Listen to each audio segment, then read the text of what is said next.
এই মুহূৰ্তত নিউজ 24 অসমৰ সমূহ দৰ্শকসকলক দিব বিচাৰিছো এটা বিগ ব্ৰেকিং নিউজ। ঢিংকাণ্ডৰ অভিযুক্তৰ সন্ধানত অভিযান চলোৱা অৱস্থাত অঘটন। মূল অভিযুক্ত তফাজুল ইছলামে আৰক্ষীৰ বেষ্টনীৰ পৰা পলায়ন কৰি জাপ দিয়ে পুখুৰীত। আৰক্ষীয়ে তফাজুলৰ সন্ধানত উদ্ধাৰ অভিযান অব্যাহত ৰাখিছে। ঘটনাস্থলীৰ কাষতে থকা পুখুৰীত জাপ দিয়ে তফাজুলে। ইতিমধ্যে অগ্নি নিৰ্বাপক বাহিনীয়ে পানীৰ পৰা উদ্ধাৰ কৰে তফাজুলৰ মৃতদেহ। পুনৰবাৰ জনাইছো এই মুহূৰ্তত ঢিংকাণ্ডৰ অভিযুক্তৰ সন্ধানত অভিযান চলোৱা অৱস্থাত অঘটন। মূল অভিযুক্ত তফাজুল ইছলামে আৰক্ষীৰ বেষ্টনীৰ পৰা পলায়ন কৰি জাপ দিয়ে পুখুৰীত। আৰক্ষীয়ে তফাজুলৰ সন্ধানত উদ্ধাৰ অভিযান অব্যাহত ৰাখিছে। ঘটনাস্থলীৰ কাষতে থকা পুখুৰীত জাপ দিয়ে তফাজুলে। ইতিমধ্যে অগ্নি নিৰ্বাপক বাহিনীয়ে পানীৰ পৰা উদ্ধাৰ কৰে তফাজুলৰ মৃতদেহ। ক্ৰাইম চিন কৰা এটা আমাৰ নিয়ম এটা থাকে, প্ৰক্ৰিয়া এটা থাকে। তো সেইটোকে কৰাবলৈ কাৰণে আমি আহিছিলোঁ এতিয়া ৰাতি।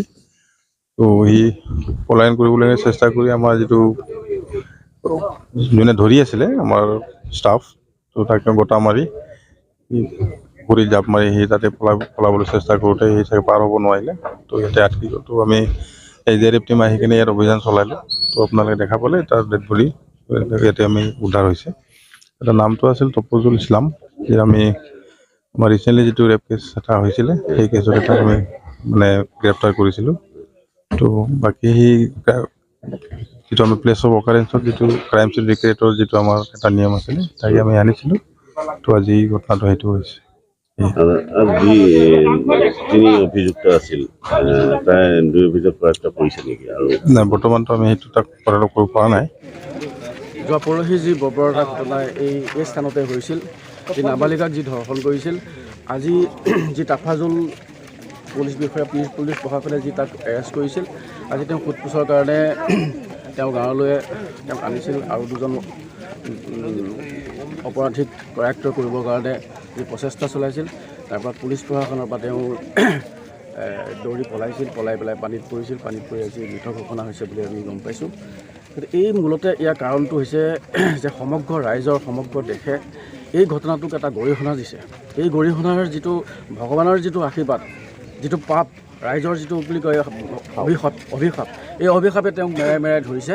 আৰু এই অভিশাপৰ ফলতে তেওঁ এনকাউণ্টাৰ নকৰাৰ আগতে তেওঁ মৃত্যুবৰণ কৰিবলৈ হৈছে। গতিকে ৰাইজৰ অভিশাপ বহুত সাংঘাতিক। গতিকে কোনো অপৰাধীয়ে ৰাইজৰ কাঠগড়াৰ পৰা কোনো অপৰাধীয়ে সাৰি যাব নোৱাৰে, সেইটোকে আজি প্ৰমাণিত কৰিলে। তফাজুল হাছানৰ ঘৰ ক'ত কোম্পানী? তেখেতৰ ঘৰ বৰবেটী, অনুমান বৰবেটীত। হয়, এই ক্ষেত্ৰত আচলতে এটা কথা কয় নহয়, ভগৱান বোলা এজন আছে। এই ক্ষেত্ৰত আমি ঢিংবাসী ৰাইজৰ যোৱা ঘটনাটো সংঘটিত হোৱাৰ পৰা এটা তীব্ৰ প্ৰতিবাদ আছিলে, তীব্ৰ দাবী আছিলে যে দোষীক এনকাউণ্টাৰ কৰিব লাগে। কিন্তু আৰক্ষীয়ে এনকাউণ্টাৰ নকৰিলেও তাৰ ফল আৰক্ষীৰ সন্মুখতে তেওঁ নিজে পানীত জঁপিয়াই যিধৰণে মৃত্যুবৰণ কৰিলে, ইয়াক লৈ ঢিংবাসী ৰাইজ সুখী।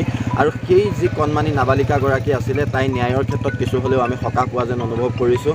কাৰণ এটা দীঘলীয়া প্ৰচেষ্টাত চৰকাৰী ধনৰ ভাত খুৱাই থকাতকৈ এই যিটো আজি সংঘটিত হ'ল ঘটনা, যে পুৱাই এটা ভাল খবৰ ঢিংবাসীৰ বাবে, কিছু আশাৰ ৰেঙনি আহিছে ঢিংবাসীৰ মাজত। আৰু এই অপৰাধীৰ ক্ষেত্ৰত যাতে কোনো ধৰণৰ কম্প্ৰমাইজ নহয়, বাকী থকা দুগৰাকীৰ ক্ষেত্ৰতো যাতে আৰক্ষীয়ে নহ'লে ভগৱানেও এনেকুৱা এটা দৃষ্টিৰেই নিক্ষেপ কৰে, তাকে আমি